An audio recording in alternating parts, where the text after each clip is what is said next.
Hello and welcome to EBC News World with the news. I'm Binyam Getana. Here and now, the top stories making the headline. Egyptian president announces he will run for a third-term presidential election.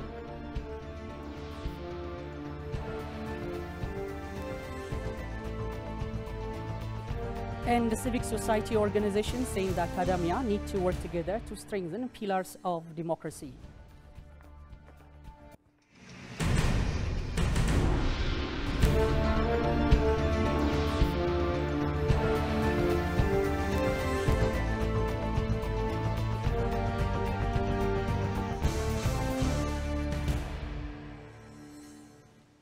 Welcome back. This is EBC News World. Once again, we come back with new perspectives and insights. Now, the news in full.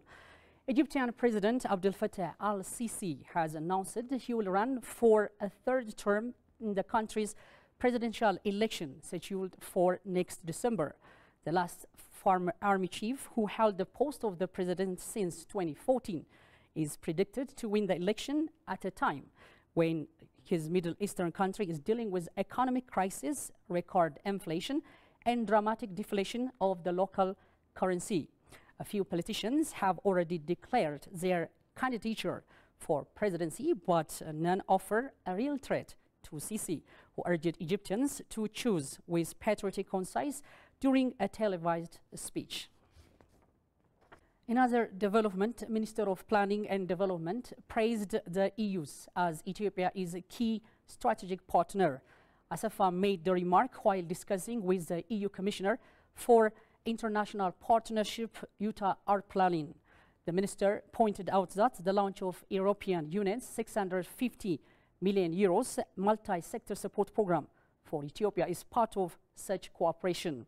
Arplin reaffirmed that the EU will cooperate with the government of Ethiopia in the areas of climate change, agricultural activities, biodiversity protection, green development, environmental protection, and renewable energy, among others.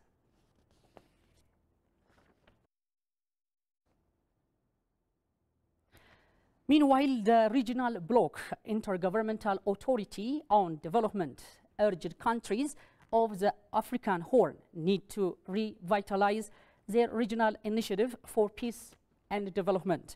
Speaking at the 80th ordinary session of the IGAD Council of Ministers yesterday, IGAD Executive Secretary Workana Gabayo underscored that a border charter is critical for regional peace and collaboration. Such a charter, drafted by Horn countries, can help integrate border areas, utilize the shared resources, and develop a common vision and strategy, he explained.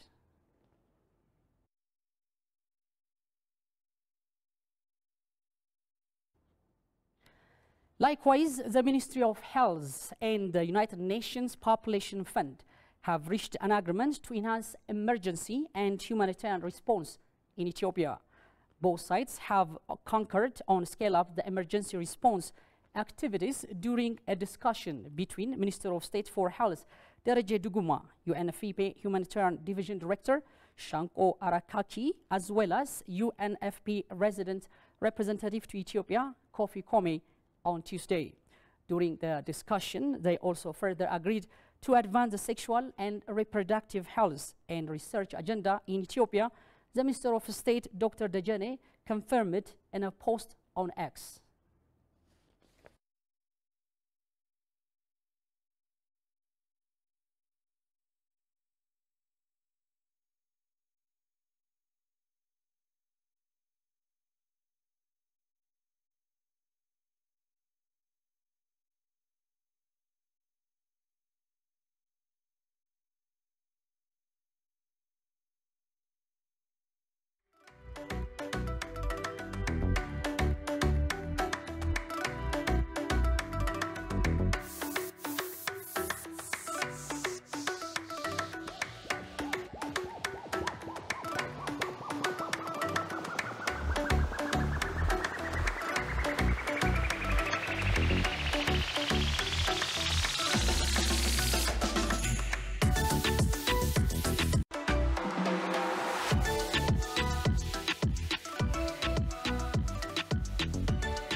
Welcome back, ladies and gentlemen. You're watching EBC World News once again with the news. I'm Binam Getana. As the news continues, civic society organizations and the academia must work together to strengthen pillars of democracy and human rights protection.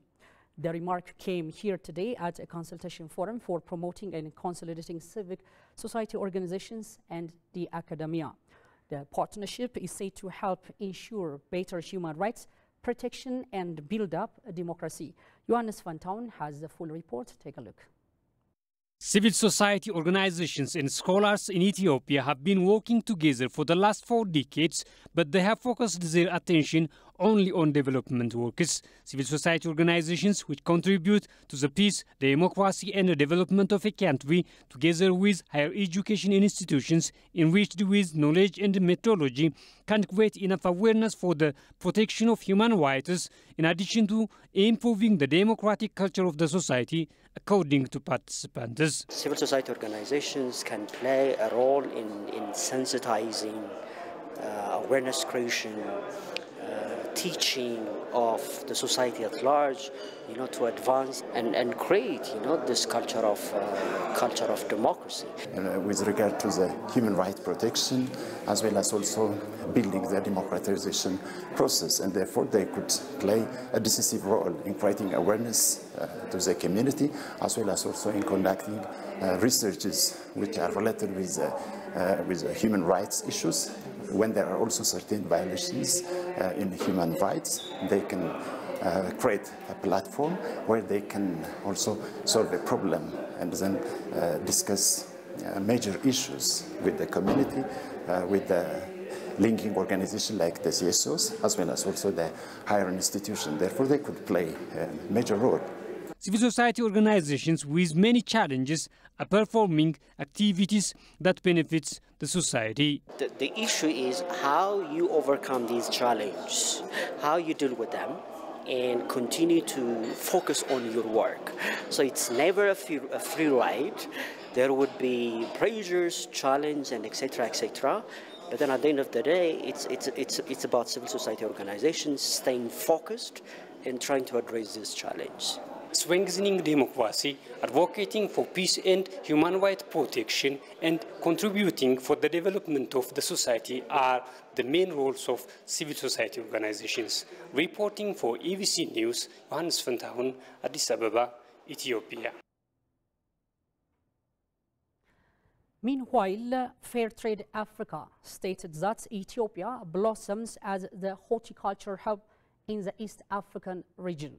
However, minimum wage needs to be set for the horticulture to boost potential benefits of the sector, said the organization. Goshumalaso reports. Fairtrade Africa is an organization that promotes fair trade practices and advocates for the rights and well-being of workers in various sectors, including the horticulture industry. The organization stated that Ethiopia is preferable for horticulture sector in the East Africa region. So there's a very big potential, and there's infrastructure put in place, particularly Ethiopian Airlines, that has very good connectivity of cargo planes into Europe particularly. Looking at the organizations that we work with, they're providing a decent work to thousands of Ethiopians, and opportunities for them to have a better livelihood for their families. I think looking at the population of Ethiopia, and the resources that you have as a nation, I think there is room to grow this. And the strategic location of Ethiopia and the geographic and climatic conditions make it perfect for the growth of the sector. Gonzaga said Ethiopia has to set minimum wage to benefit from the sector and ensure job security.